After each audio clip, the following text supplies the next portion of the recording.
Hello YouTube! My name's John, and today I'm doing an overview for a new Hexen mod called Descent into the Abyss. This was actually made by my friend ArgonianLord. You might remember some of his previous work on my channel, such as Hexen Tower of Chaos, Hexen A New World, Sidnalta for Heretic. But unlike those projects, this one actually has 3 brand new player classes to choose from. As you can see here, we have the necromancer, the elementalist, and the invoker. Now, one thing you might notice right away is that, well, all 3 of them are mages, which is done on purpose, actually. And even for the sake of the hard coding of Hexen, the game considers all 3 of these classes mages, right down to their movement speed, their general squishiness, how each of them uses, like, the Icon of Defender and the Mystic Ambits. Of course, the difference is their powers and weapons and such. As you might imagine, the Necromancer uses kind of a dark magic style of magic. The Elementalist uses fire and ice and lightning spells and weapons. And then there's the Invoker, which is kind of sort of a holy or light magic class, for lack of a better word. So yeah, we're just going to be going through all 3 of these classes and kind of showing off what they can do. Let's start with the Necromancer here, since I already have him pulled up. And I'm also using Kinsey's test map, as you can see here. If you're not familiar with this, I'll put a link in the description. It's just basically a gameplay mod testing grounds. It's quite handy, actually. I kind of wish I had this before, but I don't think it existed a long time ago. I think it's only like 2 years old at this point. But anyway, as you can see, there's all these different switches that we can summon in whatever baddies we want, including the bosses. We have access to all these different weapons and ammo, health, armor, all the different artifacts. I mean, there's more to this, but we're really just going to be focusing on this area just for the sake of this overview video. Anyway, let's start with weapons. So as you might imagine, the Necromancer, and you've probably noticed by now, starts with, as you may have guessed, the gauntlets of the Necromancer. Seems pretty on brand, does it not? It does pretty much what you'd expect it to do if you played Heretic before. It's a fantasy chainsaw, right? So let's summon a couple of guys here to test it out on. Again, what you'd expect. Now, what you might not be expecting is it actually has an alternate fire, which is as such. You get little projectiles. Pretty decent fire rate. I mean, they move fairly slowly, as you can see, but I mean, it doesn't cost mana, and it does, I mean, it did pretty decent damage there. I mean, it maybe took like, what, like 5 or 6 shots to kill one of these things? Let's just see. Okay, maybe like 8, but I mean, again, it's free. I mean, what's there to complain about? And you can, you know, you have different play styles here. You can do the good old lightning thing, you can be the Emperor from Star Wars, or you can fling fireballs at somebody. It's whatever you want, you know? Well, anyway, let's move on to these spells proper. This is kind of more of the fun stuff, especially this one here. The Ice Cone and Animate Dead spells. Notice that there are 2 distinctly different things coming from one weapon here. Oh, how interesting. You can probably guess based on the description what they do. It's not really much of a mystery now, is it? Let's start with the primary fire, the ice cone side of it. I mean, pretty much what you'd expect, right? It's 5 projectiles in a cone shape. I think it does, yeah, 2 blue mana per shot. And you can probably guess what it does. I mean, it freezes things, right? It's an ice cone. Let's just summon a couple things. You have to kind of wake them up every time you summon them, just to kind of make room. Yeah, 2 is fine. So what's interesting about the Ice Cone is it actually goes through enemies. It is a ripper projectile, as the modding community likes to call it. Here, let me see what's... Here, yeah, come over here. Line up. That's it. Get a little bit closer. That works. You kind of saw that, I hope. They also, you're saying that it pushes them pretty far back. So yeah, you know, good old freezing spell. They explode afterwards like they normally do. All that good stuff. Now, of course, then there's the alternate fire, the Animate Dead spell. Again, probably self-explanatory. If you're next to a corpse and you have at least 20 blue mana, you can do this. Oh ho ho! We have our own little pet Etten, and yes, you can do that multiple times. However, of course, you just noticed he got in the way of that shot, so you have to make sure you have a clear space to do it. Also, I think there's a limited range. Yeah, so you have to be fairly close to do it.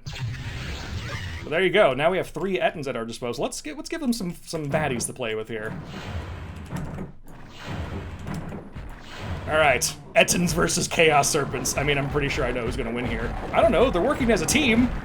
Well done, lads. Yes. Yes, my minions.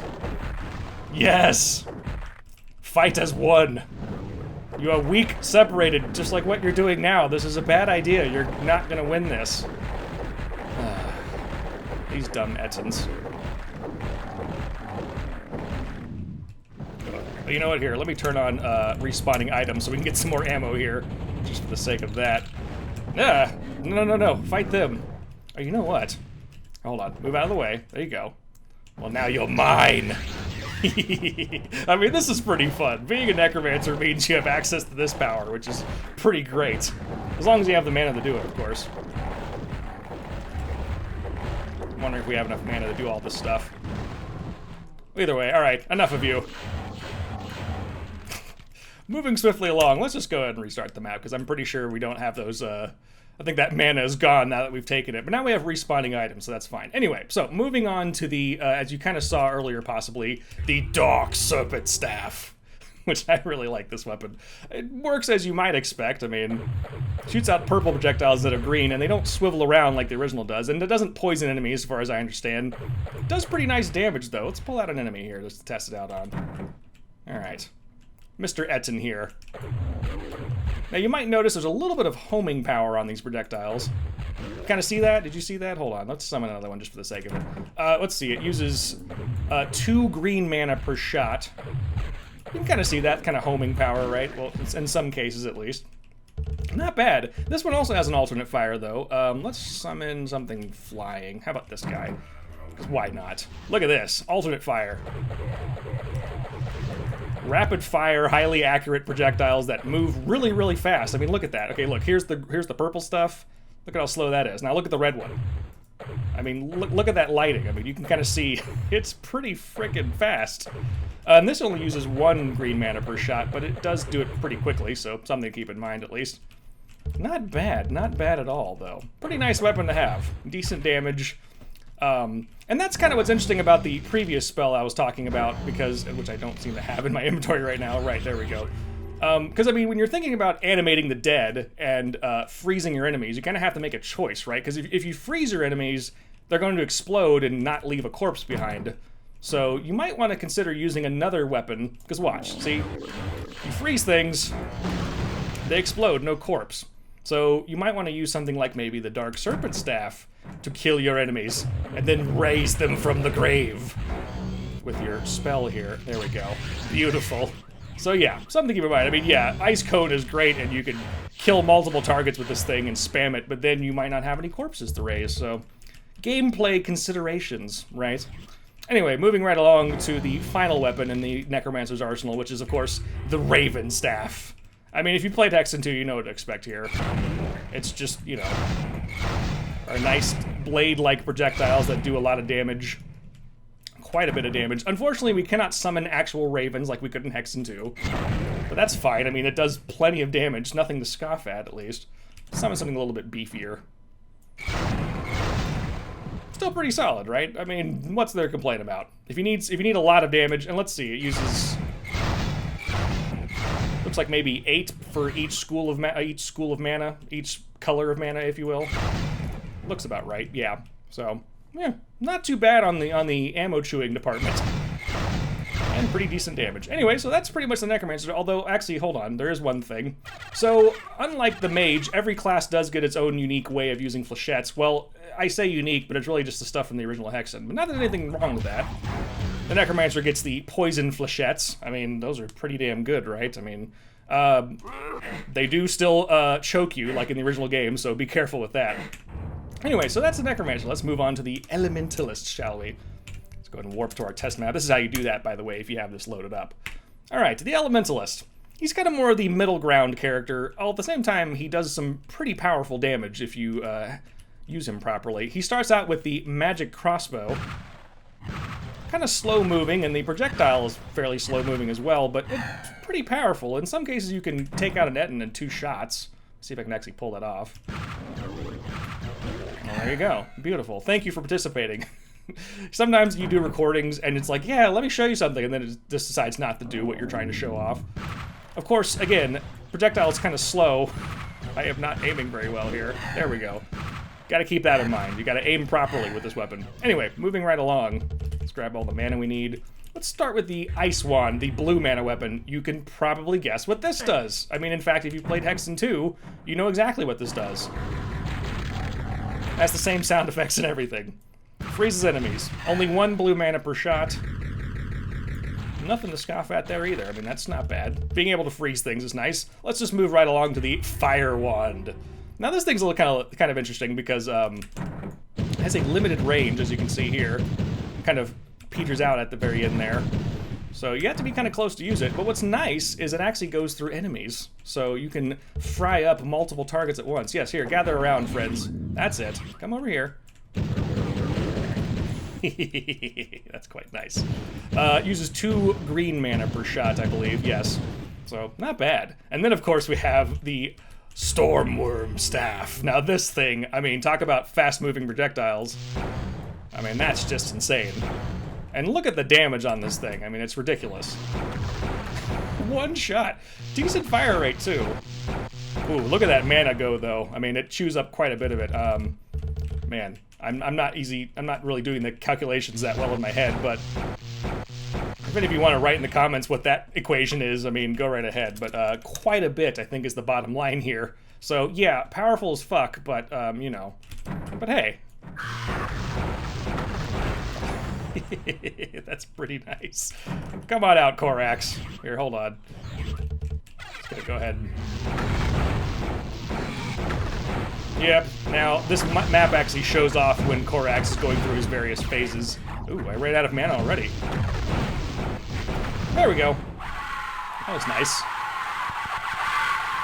So yeah, pretty powerful stuff. Now, you might notice, though, the Elementalist does not have any special powers, such as resurrecting dead monsters. He really just focuses on weaponry, but as you can see, all of his weaponry is pretty powerful, so nothing really to complain about. If you just want to have a high-damage character without all the fancy abilities, then you want to be the Elementalist. And then as far as his flechettes, it's just the good old Time Bomb flechettes. Which, again, are still good. Nothing to complain about there, but yeah. Anyway, let's move on to the Invoker, which may possibly be my favorite class of all of them. It's really tough to say. So, anyway, he starts out with this weapon, the Invocation Wand. Shoots out lost souls, as you can see, at decent rate. Does decent damage. Very decent weapon all around, I guess you could say. Now, I believe there is a little bit of homing power on these shots. Let me just double check that. You can kind of see that. Yeah, it is homing in there, see? Not bad, like maybe 4 shots, was it? And again, no mana being used here. So, okay. See, there's a perfect example. You start recording, it's like, oh, was it 4 shots? And you just took 4 shots and that meant nothing. 5, 6, Jesus Christ. Really? You're just gonna be that relentless? Anyway, let's just move right along to this spell, the Magic Missiles and Cure Wounds spell. Again, probably pretty self-explanatory. Primary fire is this. 5 little magical bolts of holy power, I guess you could say. Now, I believe these actually home in on targets as well. Watch this. They all just kind of zoom in on them, which is pretty nice. Pretty nice damage, too. That's only like 2 blue mana per shot as well. But then, of course, there is the alternate fire, as we saw earlier, which is this. What the hell is that, you might be wondering? Well, let me just go ahead and show you what that's all about. Let's just pull out an enemy here. Makes this nice glowing sound. That's so fascinating, is it not? Hey there, you. Chew on me. Yes, hit me with... Yes, perfect. Chew on me a little bit. Alright, I'm down to 23 health. Oh no. Well, let me just run over this. Oh, rejuvenated by the Celestial Eagle. So yeah, this thing, no matter what, will give you full health. As long as you have the 50 blue mana to summon one. Summon as many as we want. Ouch. Oh no, I'm being eaten by a Chaos Serpent. Whatever will I do? Actually, he is almost killing me. Oh. Here, try again. Now, one thing you gotta keep in mind, if you try to summon it while you're moving, of course, this happens. Which may not be a problem for you, actually. I mean, maybe that's exactly what you're aiming for, but yeah. There's something to keep in mind. If you're planning on just laying it somewhere, then you gotta make sure you are careful with how you're moving and where you're going. Ouch, I'm almost dead. Oh, thank you, Celestial Eagle. Let's vanquish our foes with the power of holy light. Anyway, moving right along to the Sun Staff. Oh man, this thing. So it probably does what you would expect if you played Hexen 2 or some other various Hexen mods. You know, beam of holy light, rapid fire energy weapon, uses 1 green mana per shot. But then of course there's the alternate fire.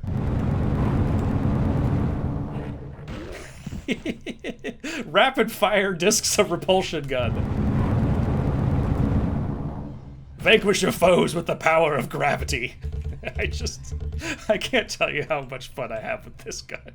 This weapon, if you will. Perish! Now, of course, that doesn't always work on everyone. Some characters are heavier than others, as you might expect. Also, that does about 2 green mana per cast, and it casts pretty quickly. See, we're trying to lift that guy up. I mean, he's just gonna die just from the physics in general, but like, you might not always be able to just lift him high off the ground like I was doing earlier. And as you might expect, you can't really lift up bosses, so something to keep in mind. But if you have a corner and enough height, you can just send people flying, which is just, it is just so much fun. A delightful little weapon. And then, of course, there's the last weapon in the Invoker's arsenal, which is the Staff of Cranvis, which is basically just a rocket launcher. I mean, again, nothing wrong with that. Sometimes takes 2 shots, but in a lot of cases it can only take 1, which is just wonderful. Let's pull out a boss for this, shall we? Let's see here. Let's get some extra ammo. All right, Korax.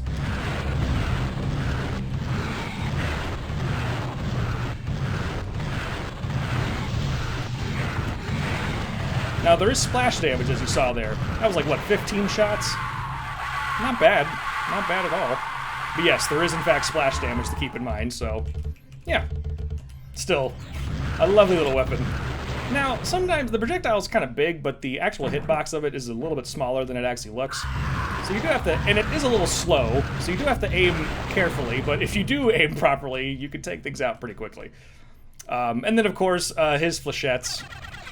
If you've probably done your math by now, you probably no doubt realize that it's the grenade. I know, so you see it right there, don't you? It's the good old fighter's grenade flechettes. So, yeah. Healing powers, holy magic, being able to explode things with a rocket launcher, basically. What's not to love? Lifting people off the ground and letting them fall to their doom. It's wonderful.